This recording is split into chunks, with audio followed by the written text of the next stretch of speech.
Last Saturday, on the 20th anniversary of the September 11th attacks, I attended the End the Damn Wars rally, which was at John Marshall Memorial Park in Washington, D.C. I'm Olivia Rondeau, and I am very excited to be producing my first video with Sharpway.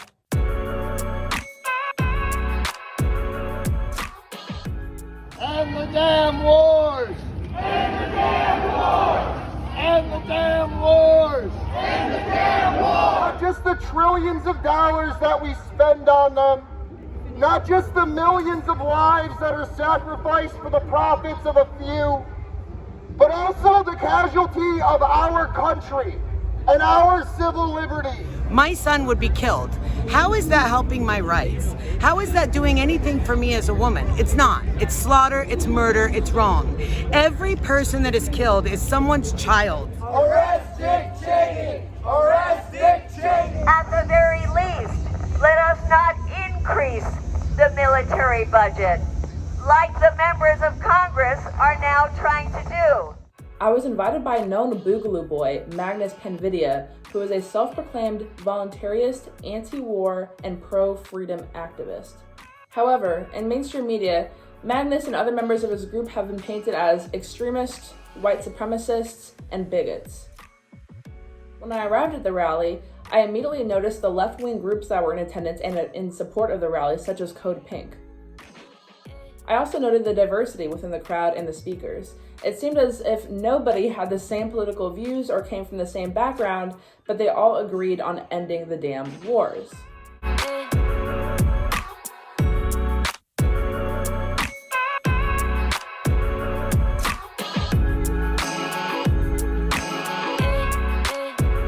So I'm here with Magnus Panvidia. He is one of the organizers for End the Damn Wars. I just want to know, why did you organize this? What does this movement mean to you, and what are the goals for today? Yeah, so this all came together just a couple months ago because we kind of realized that the anti-war movement in the United States was sort of paralyzed. There hasn't been a lot of events, not a lot of people doing things, so we thought we'd step up and do something. And the whole kind of goal from the very beginning was to do something a little different, of a dedicated unity event. Like, we have people from the People's Party here, we have people from the LP here, we have all sorts of socialist organizations, ex-Bernie Sanders, ex-Tulsi Gabbard campaign people, we have, obviously people voted for Joe Jorgensen, even like some ex-Trump people and everything. We're all coming together from all these political spectrums as a unified message against the war that's going on right now, especially after what happened in Afghanistan, where we kind of all saw front and center the consequences of these imperialist wars and the consequences of what the U.S. military does all over the place. And you see a lot of people saying that they're happy the U.S. is no longer involved in any wars, when they don't know about the 11 other countries we're bombing and occupying, and the coups and the assassinations and everything that's going on, which is one reason why the Action for Assange people here as well is the prosecution of anti-war whistleblowers and just the whole suite of issues around this whole problem we're dealing with here. And we wanted to bring everybody together and kind of have a meetings of minds and a bunch of different perspectives on the anti-war movement. I was only 8 years old when the towers fell. I remember the panicked look on my teacher's face, being sent home from school early, and watching fear and bloodlust spread through our culture.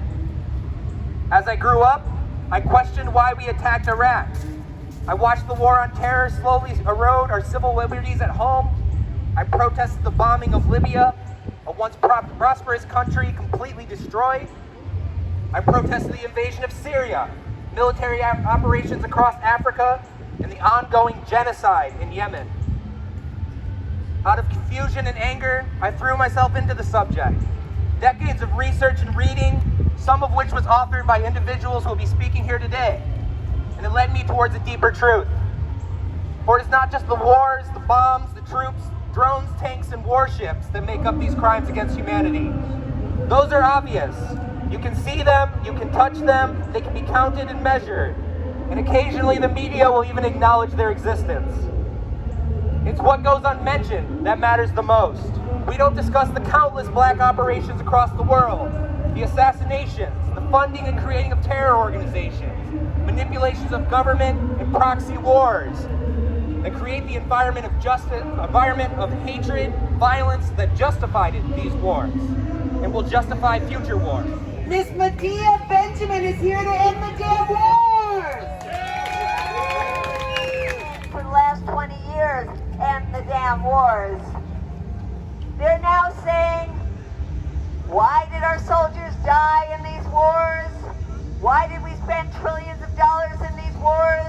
Did you actually hear when Biden talked about the war in Afghanistan and said, can you imagine we've been spending $300 million a day on that war? I was astounded that he admitted that. He repeated it, $300 million a day on that war. And I think that resonates with the American people to say, what the hell are we spending that money on? Of course, we know what we're spending the money on. The merchants of death, the weapons contractors, the millionaires who surround us in the mansions in Virginia. Are you Franco? Yeah, I'm Marie. Nice to finally So I'm here with one of the organizers, Marie, and I just wanted to ask her what got you so passionate about End the Damn Wars and what the goal is of the rally today. So knowing what we do in other countries makes me sick to my stomach, but also that they frame it as something where we're helping women. I'm a mother. My son is 28 years old. If, let's say that tomorrow, any country in the world decided to come and invade the United States and kill our men, because that's what's acceptable, supposedly, for the media, my son would be killed. How is that helping my rights? How is that doing anything for me as a woman? It's not. It's slaughter, it's murder, it's wrong. Every person that is killed is someone's child. It doesn't matter how old they are or how young they are. That's someone's child. And we have got to stop murdering people. And the fact that our government decides that they need to use all of our public funding, that money belongs to us. And instead of using that money for us, they're allocating it to Raytheon or whoever else they want and leaving our people to starve. I travel a lot for work. I go from city to city, and it's disgusting to me that every single city you go to has more and more homeless camps and less resources while we're spending trillions of dollars to kill people. It's wrong. It's very wrong. So that's why I'm passionate about it. January 2001, the first month of not just the new century, but the new millennium. And the American people put Prescott Bush's grandson in the chair with Dick Cheney and a bunch of agents of the Likud party from Israel who got the entire millennium off on the wrong foot. 20 years in now, more than 1 million dead, 10 trillion blown. The entire Middle East, hell, from Nigeria to Pakistan, destabilized. But it's not too late to start to put it right. We start to put it right by putting an end to doing what is wrong. It's not giving in to terrorists to abolish the empire that we never should have had in the first place. It's the right thing to do. And it's the only way to protect this country from terrorism. Thank you. So I'm here with DJ, right? Yes. And I just wanted to know why you're here at End the Damn Wars, what your goal is of coming here, and why you were so passionate about it.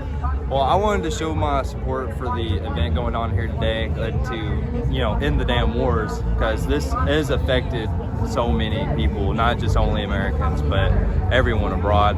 And it's gone to affect, my family and everyone else, because all of my family were constructed into these useless wars that we had no business. My brother, my uncles, my grandfather, all of them had to fight in these wars they really didn't even have to fight in. And I just like to see all that gone. We have no need to be fighting in other countries. It's not the American way, and it's not going to help any of us here. And what is the goal of you coming here and supporting this particular rally? Well, the goal would be to end it for the politicians to listen to us, as slim chances that may be.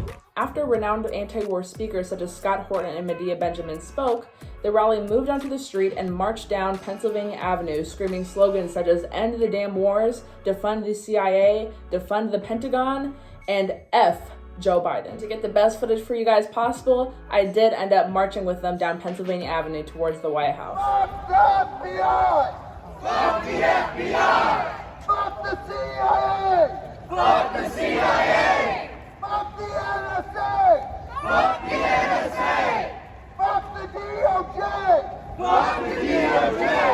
Fuck Trump! Fuck Trump! Fuck Biden! Fuck Biden! Fuck Obama! Fuck Obama! Fuck Bush! Fuck Bush! Fuck Biden! Fuck Biden! Fuck Trump! Fuck Trump! Fuck Bush! Fuck Bush! Fuck Obama! Fuck Obama! Show me what democracy looks like! This is what democracy looks like! Show me what democracy looks like! This is what democracy looks like! CIA! Fuck CNN! Fuck CNN! Fuck Fox News! Fuck Fox News! Fuck MSNBC! Fuck MSNBC! And the Damn wars! no more Bush! Arrest George Bush! Arrest George Bush! Arrest George Bush! Defund the Pentagon! Defund the Pentagon! Defund the Pentagon! Defund the Pentagon! Defund the Pentagon! Defund the Pentagon! No more! Damn wars! No more! Damn wars! And the Damn wars! no more! No choice! If we don't get it! Shut it down! One thing I noticed about being at the rally was that I was accepted with open arms as somebody who considers myself to be a right-leaning libertarian or conservatarian or conservative libertarian, however you may want to define it. The Boogaloo boy who had invited me actually identifies as more left-leaning than right. Magnus, who is from Detroit, Michigan, and self-identifies as a mixed-race queer man, does not put much stock into what the mainstream media has said about him in regards to him being a supposed white supremacist or bigot. The overall goal, from what I had gathered from the organizers and attendees of this rally, was that they wanted to get the word out. They wanted to force the government and the institutions backing and supporting the military-industrial complex to hear them roar.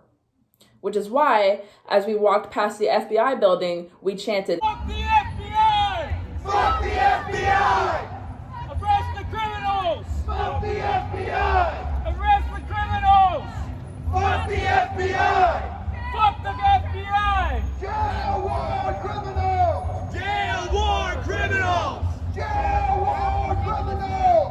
Jail war criminals! Show me what democracy looks like! This is what democracy looks like! As somebody who is rather new to the anti-war movement and the liberty movement overall, I definitely learned a lot while attending this rally. Among one of the most harrowing details of what I had learned at the rally was that 90% of drone strike deaths were civilians or the unintended targets. The Pentagon has just released that last month, before they had pulled out of Afghanistan, that a drone strike had killed 0 of the intended targets. Among the 10 civilians that were killed were 7 children and 1 aid worker. As most people know, Washington, D.C. is overwhelmingly Democrat, which contains a lot of neoliberals who in turn support the military-industrial complex. I'm pretty sure that a lot of people were confused when they heard the ralliers screaming about Joe Biden and also screaming about Obama, Trump, and Bush. I don't think they could peg us as an overly partisan movement, which it was not at all. I found it a great opportunity to build coalitions with people who may not necessarily be libertarians or conservatives, but we can all come together and achieve a common goal. So I'm here with Kimber, one of the co-organizers of the event. I just wanted to ask you what inspired you to organize this event and what your goal was with organizing this event. So we're used to organizing smaller Assange actions, and we've been working with people across the party lines for a while. But we were realizing while we were organizing that there's like this huge gap between our message of ending the prosecution of whistleblowers, journalists, and activists, and with what's going on with the wars and our intelligence agencies. And you know, I wasn't really thinking like I would have to be the person to do this or anything like that. It was that we were just interested, like maybe somebody should start something for September 11th. So it's just a couple of us. We had a discussion like, hey, this sounds like a good idea. And then we found out that a lot of people thought it was a good idea. So they started to decide to do actions in their states and their cities, and then it just kind of took on a life of its own. So now we have somewhat of a little baby anti-war movement that we're trying to grow, but with everything that had happened with Joe Biden saying he was going to pull out of Afghanistan by September 11th, and with everything going on in Palestine, and it's just never ending. So it's like 20 years, it's been long enough. We need to make sure that something's happening, even if it's just like a couple of us. We can't just sit and let the 20th anniversary of 9/11 roll around and not do anything. You mean just to walk up there? My guys are like pantyhose already over there. What's over there? Security guard. And our... You might take us with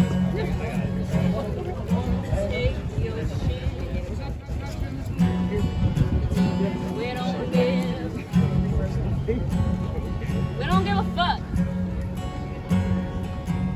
We won't take your ass back. We don't give a fuck. I said we won't die in your wars. We don't give a fuck. So I was trying to like get the water in there with the mic. And it was Give my taxes so I had to back stop it, like, and go.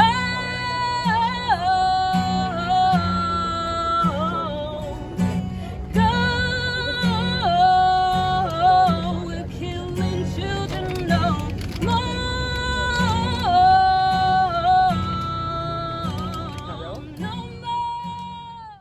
Overall, the rally was a success. I got some good footage, some good answers, and made a lot of new friends. I have to say, it's very exciting for me to be recording and producing videos with Sharpway. I'm very grateful to Larry Sharp, who is a good friend and mentor of mine, for providing me with this opportunity to start putting videos up on the site for him. I am based in the Washington, D.C. area, so be on the lookout for more videos of events and protests and anything political that's happening around here. As always, we will never forget the victims of September 11th, and we will make sure that that does not happen again. However, I believe the takeaway from the rally has been that those victims have unfortunately been exploited to bloat and enrich the military-industrial complex into endless wars and to now a completely botched Afghanistan pullout. I hope this has inspired many of you to make your voices heard, just like Magnus, the Boogaloo Boys, Code Pink, and everybody else that showed up to that protest did. Thank you for watching. Feel free to like, comment, and subscribe. And also feel free to follow me on my own social media platforms. I am just Olivia Rondeau, Rondeau, on all platforms. Thank you very much, and have a great rest of your day.